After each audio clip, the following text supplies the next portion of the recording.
নমস্কার বন্ধুরা, আজ আপনাদের সাথে শেয়ার করতে চলেছি নিরামিষভাবে বাঁধাকপির ঝাল। আপনারা প্রথম থেকে পুরো ভিডিওটা শেষ পর্যন্ত দেখতে থাকুন।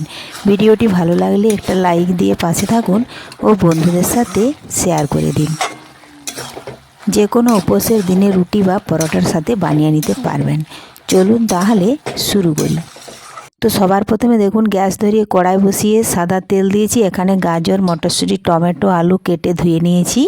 এখন তেল ভালোভাবে গরম হয়ে গেছে। ফোড়নে দিলাম 5 ফোড়ন, 2 টুকরো তেজপাতা দেব।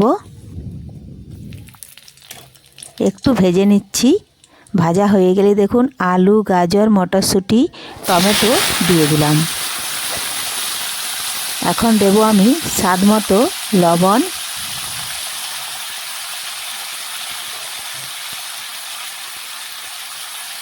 পরিমাণ মতো হলুদ গুঁড়ো,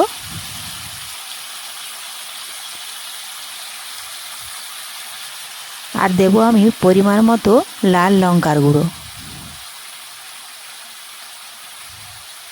ভালোভাবে মিশিয়ে নেওয়ার আগে দিয়ে দিলাম আদা, জিরে ও কাঁচা লঙ্কা বাটা। এখন সমস্ত উপকরণ খুরপি দিয়ে নাড়াচাড়া করে দেখুন মিশিয়ে নিচ্ছি। মিশিয়ে বেশ কিছুক্ষণ ধরে আমি একটু রান্না করে নিচ্ছি।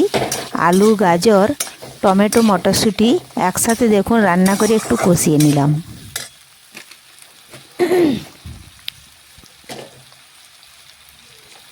এ দেখুন বন্ধুরা, বেশ কিছুক্ষণ ধরে কষিয়ে নিলেই আদা, জিরে কাঁচা গন্ধ সেটা চলে যাবে।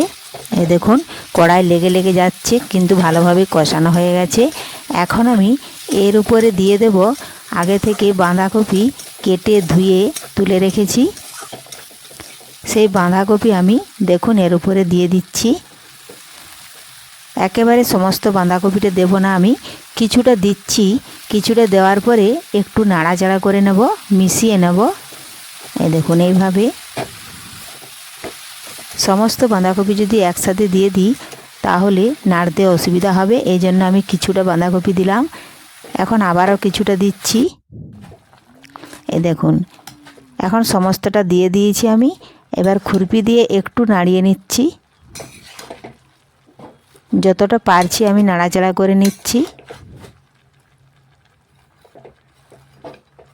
দেখুন আর নাড়া যাচ্ছে না। এখন আমি বাঁধাকপির জন্য ওপর থেকে কিছুটা লবণ ছড়িয়ে দেব। এই দেখুন কিছুটা লবণ ছড়িয়ে দিলাম।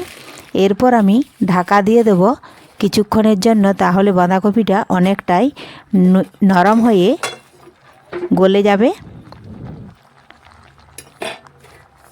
এই দেখুন এখন আমি 2 থেকে 3 মিনিট ঢাকা দিয়ে রেখে দেব। তো ফিরে এলাম বন্ধুরা 2 থেকে 3 মিনিট পর। দেখুন বাঁধাকপি অনেকটা নরম হয়ে গেছে। এখন কিন্তু খুরপি দিয়ে ভালোভাবে নাড়াচাড়া যাচ্ছে। দেখুন আর পড়ে যাবে না কড়াই থেকে।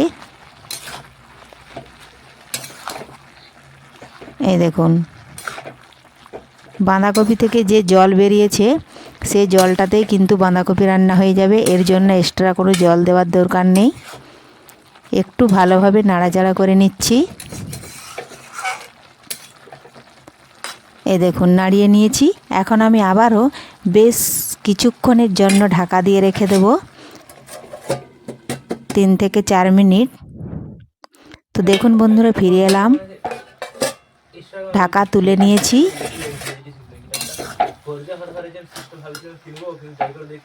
এই দেখুন বাঁধাকপি কিন্তু জলও শুকিয়ে গেছে, বাঁধাকপি ভালোভাবে সেদ্ধ হয়ে গেছে। এখন বেশ কিছুক্ষণ সময় নিয়ে একটু নাড়াচাড়া করে বাঁধাকপিটা একটু ম্যাশ করে নিচ্ছি এইভাবে।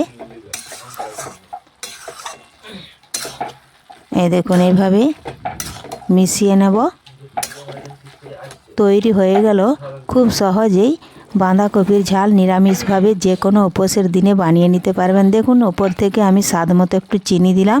চিনিটাও ভালোভাবে নাড়াচাড়া করে মিশিয়ে নেব। এটা অপশনাল, এটা আপনারা দিতেও পারেন নাও পারেন। তো তৈরি হয়ে গেল আজকে নিরামিষভাবে বাঁধাকপির ঝাল। আজকের এই রেসিপি আপনাদের কেমন লেগেছে কমেন্ট করতে অবশ্যই ভুলবেন না। ভিডিওটি ভালো লাগলে লাইক, শেয়ার ও সাবস্ক্রাইব করে আমার পাশে থাকবেন। ধন্যবাদ। ফিরে আসছি আবারও পরের ভিডিওতে।